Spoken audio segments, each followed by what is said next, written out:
All right, Nation. Really appreciate everybody for tuning in. My name is Law Nation, L-A-W Nation. And hey, this is life. You got to be able to make the adjustments. And just like anybody else out here that look at football, we can all say, hey, this is not fair, but this is life. This is what we get. And this is what the Cowboys must do. Make the necessary adjustments within 24 hours before the kickoff or what have you. We have an array of injuries to come around, right? Especially with the Antony get down Brown. We didn't see this coming. Nevertheless, he got rib injuries, and it may be a couple of weeks before he's able to participate or actually practice, what have you. So I'm thinking that they're going to look at the aspect of IR. Nevertheless, when we think about everything and what this Cowboys team is doing, we got to say to ourselves, we commend them. Even though injuries are a part of the game, even though injuries occur here and there, the Cowboys got to figure out a way to adapt. Adaptation for the nation, basically. Shout out to my dog, D Lunatic. You know, we got to adapt. We got to figure out ways to make things happen. And the NFL would not care about this. They would not look at it and say, well, you injured with this or you injured with that. Let's cancel the game. No. This is the reality of everything. Now, when we start talking about the Dallas Cowboys playing at 12 o'clock, we just better be ready. Oh, other news. They really thinking about it now. They bringing in Ronald Leary for a cup of coffee. Now, is this too late? In my opinion, yes. Yes, he's been out there. Why wait until this time frame? But sometimes when pressure and the triple pressure of the world begins to knock at the door, you begin to look at everything and say, you know what? After looking back at week one's tape, you don't have that type of energy. You don't have that type of veteran experience. We need to go out there and find those things. And when I say the Cowboys are doing just that, they are doing just that. So finally, they bringing in Ron Leary. Not saying that he was signed, but it's at least for a cup of coffee. Check him out. See how everything work out. Because it's always better to be prepared for an opportunity and not have one than to have the opportunity and not be prepared. This Cowboys team, we can't be looking back and saying, well, you know, here's the situation. Because we don't have this and because we don't have that, you know, the people are going to give us a pass, or the opposing team is not going to take it that hard on us. They're going to take it lightly. No. This is the situation that we must prepare ourselves for. Shout out to the organization for finally realizing that and bringing in big old Ron Leary. Now, there is a story out there that Ron Leary, when he was playing for the Cowboys, flat out nobody wanted to fight him. Even Tyron Smith would say, hey, the strongest person on this team is not me. And the other guy, Travis Frederick and Zach Martin at the time, they were sitting there saying, you know what? We joke. We make light of a lot of things. But Ron Leary, that's one guy that we really not going to joke with. Oh, wow. Why, oh, why? Ron Leary, of all people, is one of those situations where when he was playing at that guard position right beside Tyron Smith, it wasn't a lot of stuff that was given up. It was not a lot of stuff that's being moved around and these sorts of things, because he is that plug.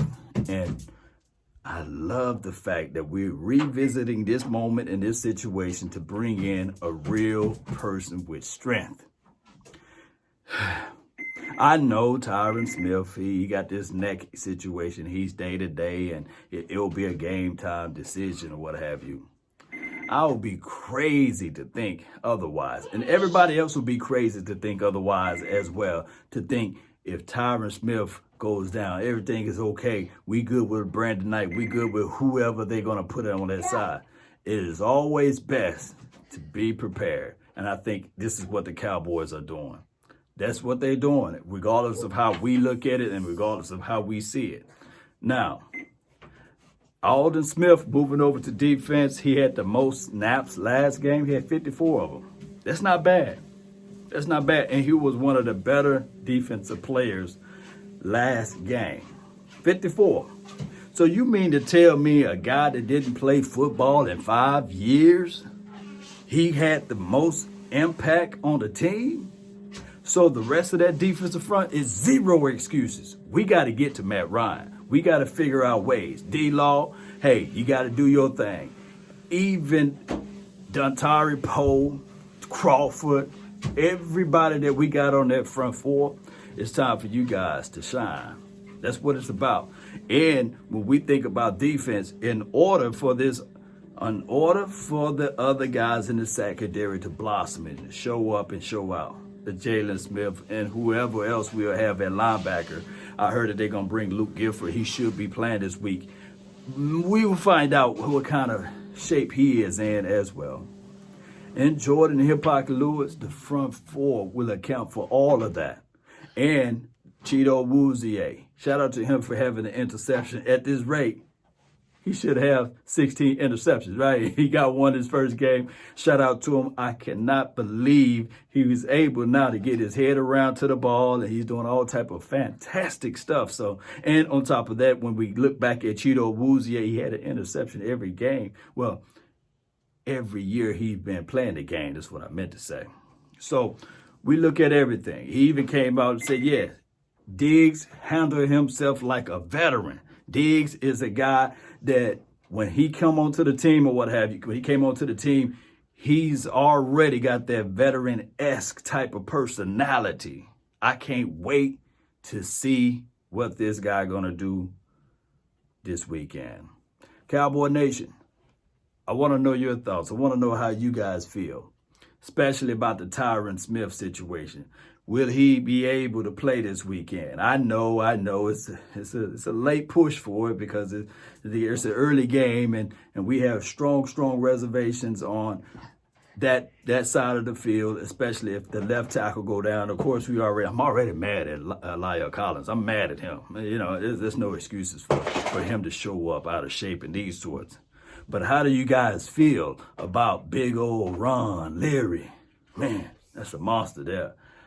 I just like the fact that if we do decide to hire and pick up Ron Leary for a year, you might have to start looking at the fact that maybe Connor Williams can give you position of flex to play left tackle or give you position of flex to play right tackle. And I know he got those short arms, and I know he's been playing inside for a minute.